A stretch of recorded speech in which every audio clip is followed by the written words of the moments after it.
Good morning. Let's look into a few questions that are related to Indian economy.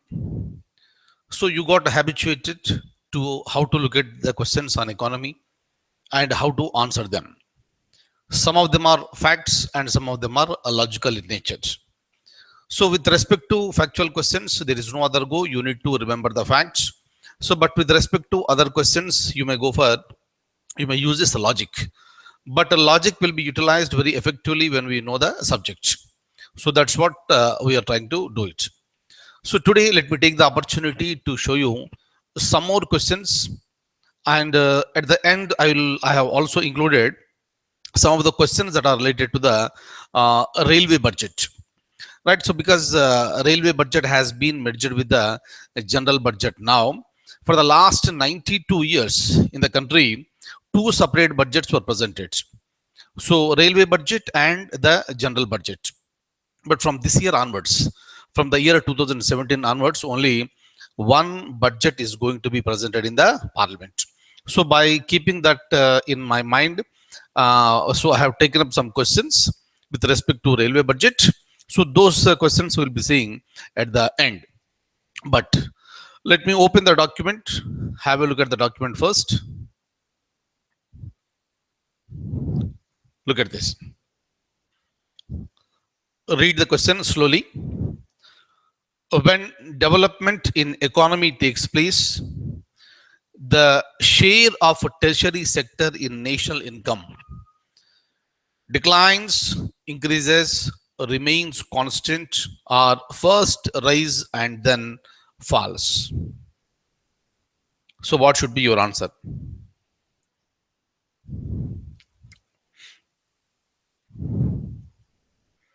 Go by logic nicely.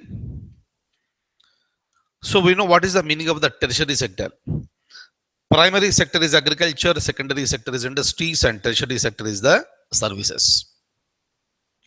So obviously, as the primary sector and industrial sector is growing, so the share of the tertiary sector will also increase rapidly. That is the reason why whenever the economic development takes place in any country, the share of the tertiary sector in the national income will increase. Right? If you want, you can read the question once again.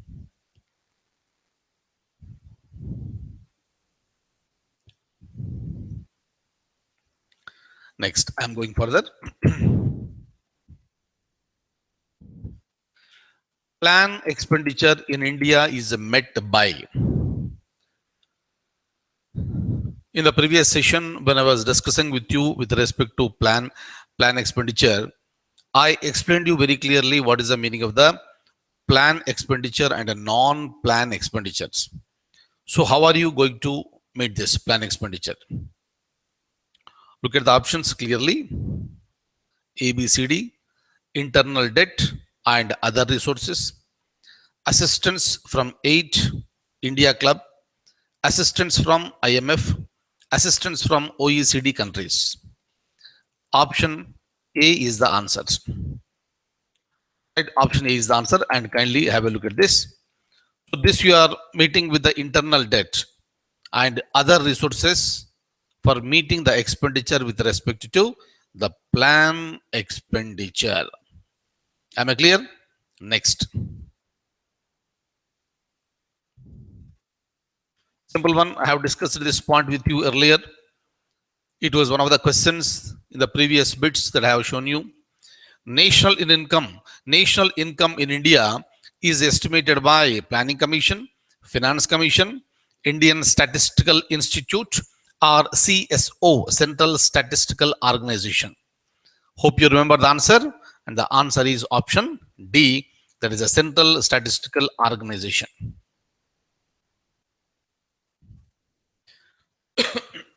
Okay, next. The CSO is located in New Delhi, and kindly remember, if you look at the bottommost line on the screen, I typed it. It functions under the Ministry of Statistics and Program Implementation. Am I clear? And sometimes these type of questions will also be asked in the examination. Under which ministry CSO functions? Answer is Ministry of Statistics and Program Implementation. Please have a look at this. National income is always important, and it's a very very general question asked many number of times in various examinations. Who estimates it? Answer is the CSO. And now you know that it is located in New Delhi, and you also came to know that it functions under Ministry of Statistics and Program Implementation. Population density means, hopefully every one of you are aware of this. This is the number of persons living per square kilometer. Hopefully you got the answer immediately. So option A is the answer. So for these type of questions, because you have the concrete information with you, because you know what exactly is the population density, so you can straight away go for the answers. So right, so once you are comfortable and once you know that option A is the answer, you need not read B, C and D. Am I clear? Once you are very sure, but before going further, you have to make yourself very sure that this is the right answer. And if you come to know option A is the right answer, straight away go to the answer sheet and mark option A. That's it. Meaning, so again, you can save time by avoiding reading options B, C, and D. Kindly remember, this is possible only when you are 100% sure of this. Otherwise, don't go for it, and you are supposed to read remaining options also. Next, this question also, you know the answer for this. Which organization is called as soft loan window? Even this question was also given to you in the previous class. International Bank for Reconstruction and Development, International Finance Corporation, Multilateral Investment Guarantee Agency, or option D, International Development Association. What is the answer? Answer is option D. Right? So this is an old question. Look at this. This point I was discussing with you in the previous class. So you must be remembering this. And now the answer is in front of you. Who is the world's richest man in Forbes magazine annual list of world's richest people released in March 2016? In the previous class, when I was talking about an Indian, so during that time, I also touched this point. You know the answer, and the answer is option A, that is Bill Gates. Am I clear? Kindly remember this. Very, very important points with respect to the examination. Look at this. SDR. SDR is the currency of IMF, which is in the form of, SDR stands for Special Drawing Rights, is the currency of International Monetary Fund. What is the meaning of this? Is it paper currency?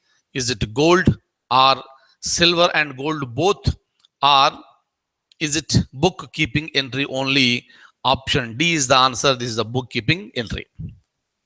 Sometime back when I was discussing with you on International Monetary Fund, this point has been very much covered. Look at this. What do you mean by a limited company? You might have heard this word so many times. Private limited company, public limited company, right? So what is a limited company? Limited company is a company in which shareholders possesses the ownership limited to their paid up capital.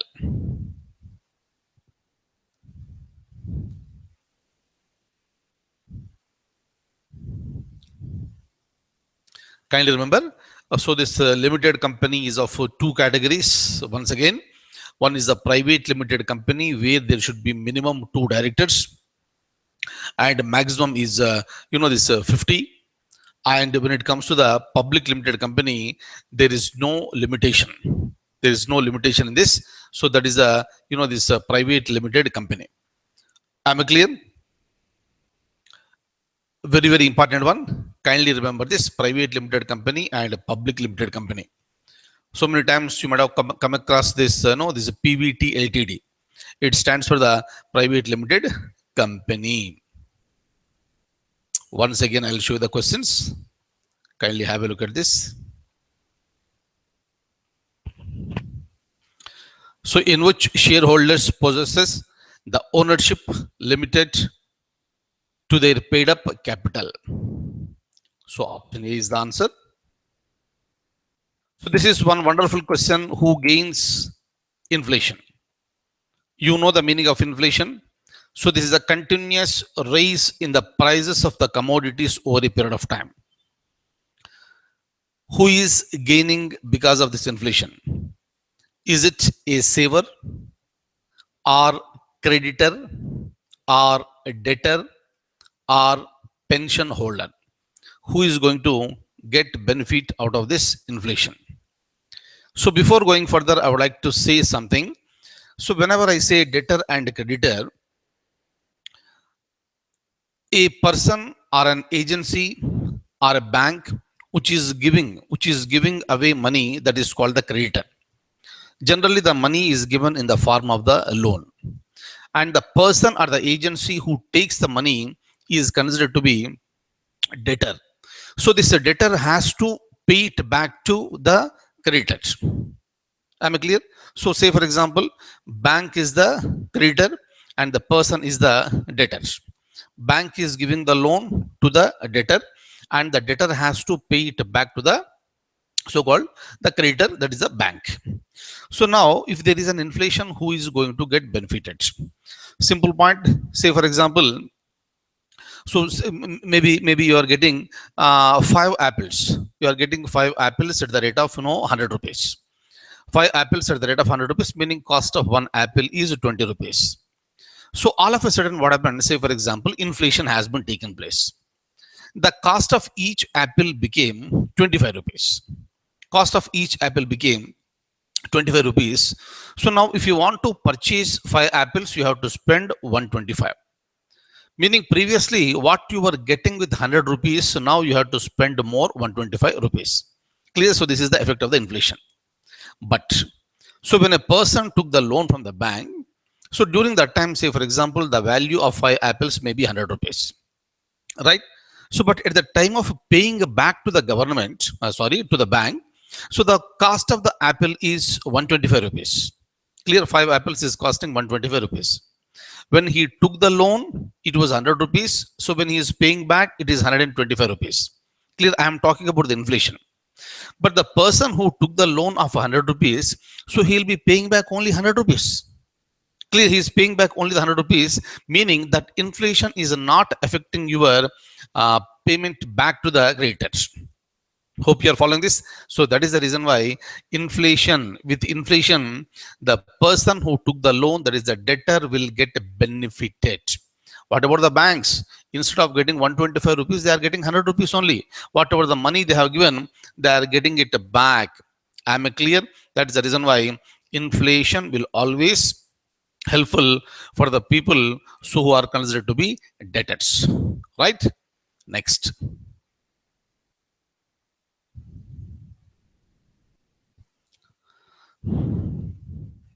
Option C is the answer. Kindly have a look at this.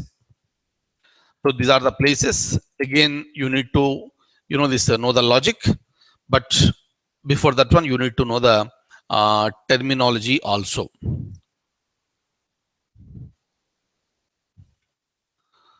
Look at this. Who among the following has written the book Non-Stop India? That is a Mark Tully. So he was the former chief of BBC. Now, look at this question. Certain points I have already covered during the discussion of the budget. In which of the following years a railway budget was separated from the general budget? Answer is 1924. Since 1924 up to the year 2016, What is this 1924? So during that time, India was under the control of the British. So since 1924, meaning even before the independence and after this attaining independence, India has two budgets. So one is the railway budget and second one is the general budget. So during the year 1924, if you can look back, the total share of the railway budget was 70% out of the total budget. Railway budget share itself is 70% out of the total budget, and today that has been reduced to less than 15%, right? So to allow the railways to run on the business lines, so the railway budget has been separated in the year 1924 and continued up to the year 2016, meaning last year also two budgets were presented. First railway budget was presented by railway minister and followed by general budget presented by the finance minister. Can you remember? It was Mr. Suresh Prabhu who was the railway minister last year, and of course even today also he is the railway minister. And last year he presented a separate budget, but since the railway budget has been merged with the general budget, now this is going to be only one budget now. Am I clear? Very, very important. When a separate budget for railways has been introduced, 1924. So when was the separate railway budget has been introduced the last time? Answer is the year 2016. Am I clear? 92 years. 92 years in India, we had two budgets. We had two budgets. Am I clear? Next.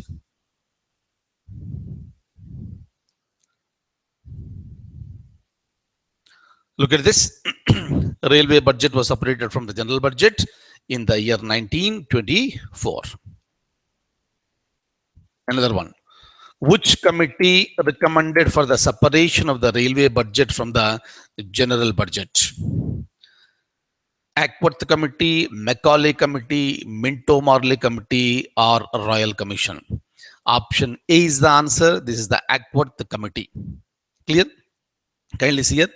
Because now the railway budget has been merged with the general budget, it may be a possible question. Kindly remember, it was the Ackworth Committee.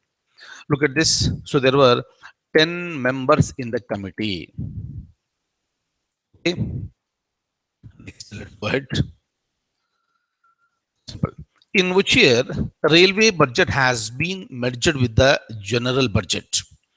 It happened in the year 2016, and the cabinet has announced for the merger, and it is being implemented from the year 2017. Okay, option B is the answer, 2016. The government approved the merger on September 21st, 2016. In the year 1924, railway budget is of 70% of the whole budget, but now it is less than 15%. Who of the following presented the last railway budget in India? Maybe a possible question. Just now I told you this one. Sadananda Gowda, Suresh Prabhu, or Miss Mamata Banerjee? Answer is Suresh Prabhu. Am I clear? Option B. Look at this. John Mathai, please remember this, presented the first railway budget in November 1947. Clear? In the month of November, for the first time we presented the budget, right? Hope you remember this point I covered in the previous class. So during the same time, railway budget was also presented in the parliament, that is a so-called is a constituent assembly during that time, and it was presented by John Mathai. Kindly remember this. Later, from 1948 to 1952, it was Gopalaswamy Iyengar.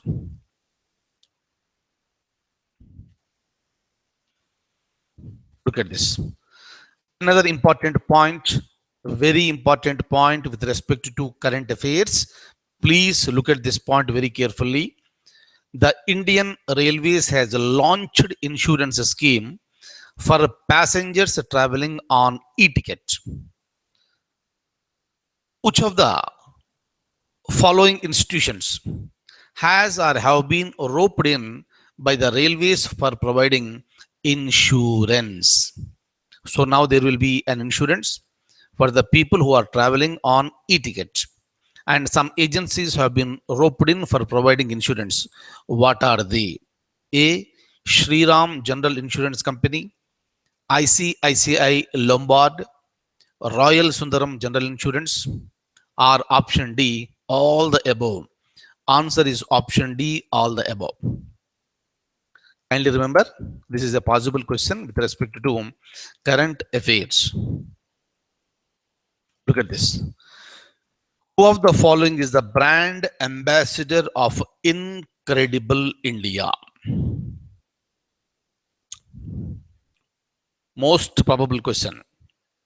Amir Khan, Amitabh Bachchan, or PV Sindhu, or Narendra Modi, the Prime Minister of India? Answer is option D. Kindly remember, this is Mr. Narendra Modi. So this is because of his image throughout the world, because of his continuous travel and attracting the people in various countries of the world. Am I clear? So kindly remember all these things. Right. And tomorrow what I'll do is that what are the questions I have shown you, so that I am going to upload in our site, and you may please have a reference to that. So I'll stop at this stage. Thank you so much for being with me. Again, I'll see you once again in the evening today, and with the economic survey report. Thank you. All the very best. Have a wonderful day.